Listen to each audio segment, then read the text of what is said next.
Hey guys, here's the second match of my BLURPLE match against my friend playing red-purple. Here I have double popsicle, double bell, no ramp, but I don't think I need ramp when I have double popsicle, double bell. And then I find two floodborn bells, which is just crazy. We're going to see how this plays out. He inks the Madame Medusa, which is a new card.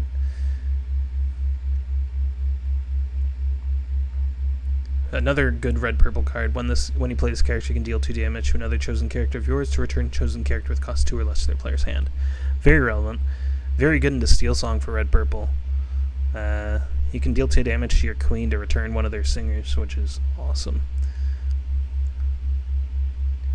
So here I'm definitely pop-belling. It comes down to what I'm inking. Inking a bell because I have 2 already. I'm just praying I find ramp, but we'll see if I can find it. It was pretty greedy for me to keep both, but I think it might just be better to have double pop. We'll see. Sorry, double pop bell.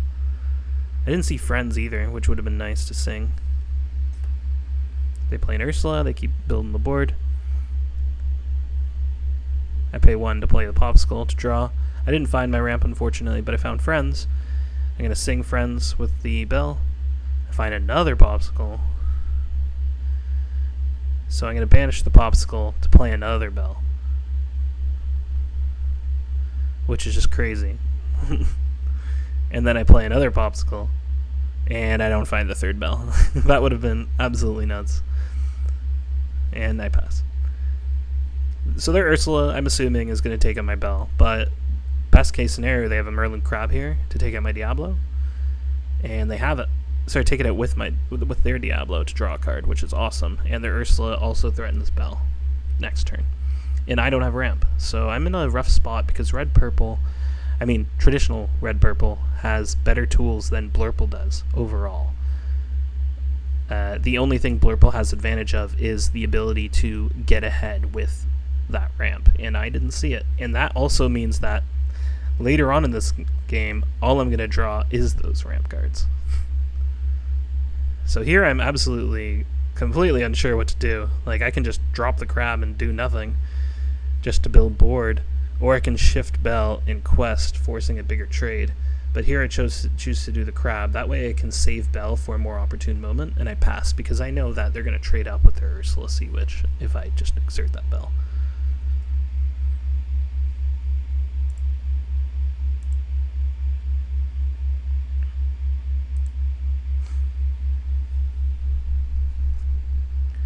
They sing Friends with their crab. Just book play by red-purple.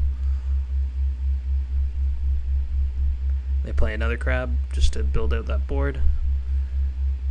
Lucky for me, they didn't have like a goat or a goat or a rabbit or a genie to establish.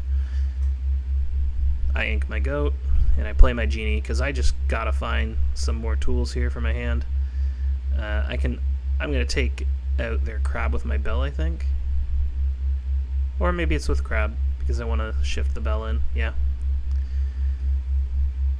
But as of right now, my bell isn't posing any threat. This is game 2 of us playing together, and I haven't seen any locations, so keeping the crab isn't super valuable if they're not on locations. I ink Fox because not doing too much here. I Finders Keepers just so I can find some more tools, and I just pass. Them brawling my genie really hurt my ability to gain some lore early here. They ink a shark, and I play a shark, and I'm going to struggle with the shark. See, if I saw a ramp, I could ink play Hades, but their shark's going to get value here, and what's very sad is... So I play Yago here because I need to hit back into the shark once they Elsa to exert my bell, and then Maui into the bell. But yeah, this is a bad spot for me because their shark is going to be able to recur Friends or Brawl if they have Elsa in hand. So now I leave bell here. Oh, they shift Sea Witch Queen, which is even better. So quests for 3, and then exerts my bell or my Yago.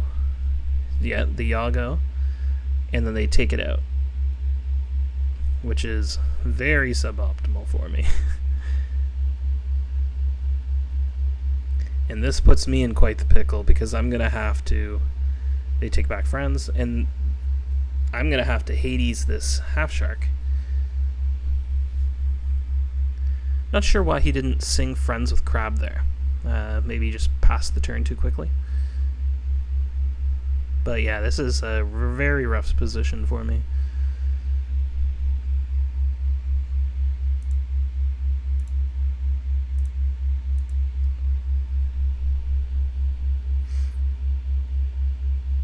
I play Popsicle. I finally find my ramp card.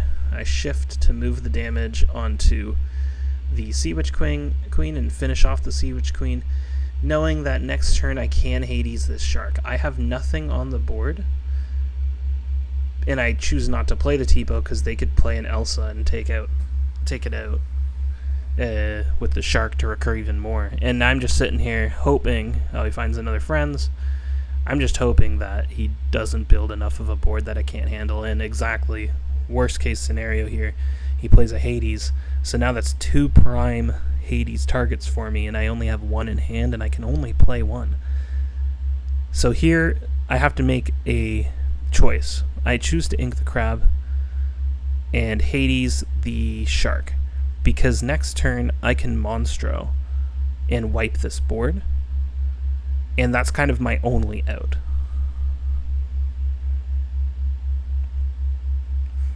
And they just keep drawing with their Hades.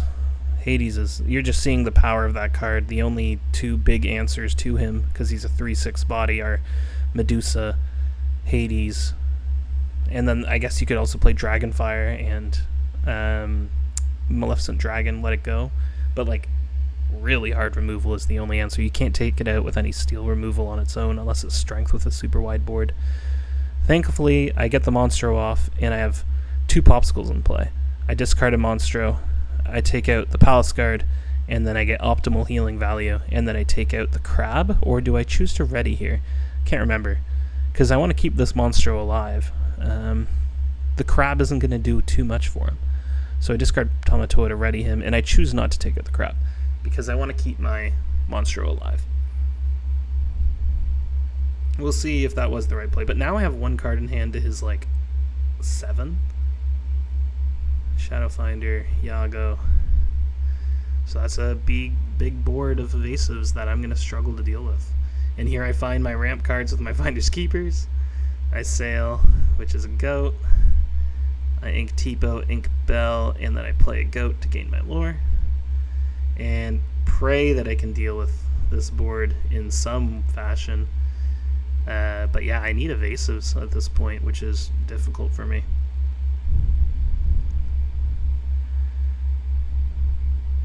Right now I'm debating on if I quest, throw a card away, and then ready him. If I want to keep this, I'm debating on if I want to quest, throw away the Fox to ready the Monstro, because it gets me some cards on board, and Fox isn't going to do anything against this evasive board. But I choose to keep it because I'm like, you know what? Maybe I might need to ready him at a different time. I finally find friends, which is awesome. I hard cast it, and now I'm thinking, okay, how do I deal with this? Goat sings friends. I find Genie, which is good. It helps me develop that board. And now I am an ink short on playing Elsa Genie, which would Elsa Crab, which would rush in and take out that Peter Pan, which is a menace. And now I'm regretting questing with that Merlin Goat singing with that Merlin Goat, because now he can throw in a Maui Shark and take out that goat with rush from Peter Pan. So I can ink twice. Oh, so I might be okay. No, but I only have 1 card to ink. Yeah. So I probably should have sang it with the Monstro. That way the Monstro could ready. It's kind of a misplay on my part. Yeah, if I sang with Monstro, readied, and that way he can't take out my... that way he can't take out the Monstro without exerting it. But yeah, I just quest with the Monstro because I'm like, whatever. He's just going to rush in with a Maui onto my goat anyways. May as well just quest power. But at this point, I think I've lost the game for lore. He Hypnotic Strengths to take out the Monstro on the Maui, which is super good value for him. And that was kind of a tilt play by me, realizing I should have used it on the Monstro. But he didn't have the Maui Half Shark, which was very unfortunate for him. Maybe he's only on 2. But all that card drawing, you didn't see it. But at this point, it's like, how am I dealing with these 3 big evasives? Like, Elsa and Crab can take out 1, but after that, I got nothing else, right? So for 5, I'm deciding on taking it. I decide to take out the Peter Pan. Now they can't. They can Peter Pan and Half Shark, but they would have Half Shark last turn if they had it. So I'm feeling a little better about that. I should have kept my Fox in hand in hindsight. That way I could bounce my Crab back. And I could have taken out a Yago in 1 turn there. And they play their Crab with Elsa, and they choose to wipe my board. And at this point, it's like 3 to gain lore, and I have nothing I can do here. I can move 3, kill Crab, but that'll still leave 3 on board. I can Elsa to take up the Diablo that he just dropped. I could... yeah, there's nothing I can do here to deal with enough of his board. I need to deal with 3 characters, and I can't. And then Fox can't do enough. Yeah, so he still had 3 on board. And, yeah, I made a few misplays. But you just saw how much value he got out of me not finding ramp with his Hades and Half Shark. So, yeah, that's what hurt me. Me not finding ramp, so I can't Hades the Half Shark a little earlier, and also me not finding if I found 2 Hades, maybe it would have been better as well. But you saw the power of Monstro. He almost got me back into that game with wiping that board with those Popsicles. Blurple's gonna love him because Popsicle can heal him. But yeah, I'm really happy with how Blurple looks in the next set. I think Red Purple also looks good in the next set with that new Hades too, though. Quantum Mercury showed a really good showing with that Hades. Saw how powerful he was, drawing 2 cards, activating a Queen of Hearts. It's really strong. But yeah, let me know what you guys think. Make sure to comment, like, and subscribe, and I'll see you guys in the next video.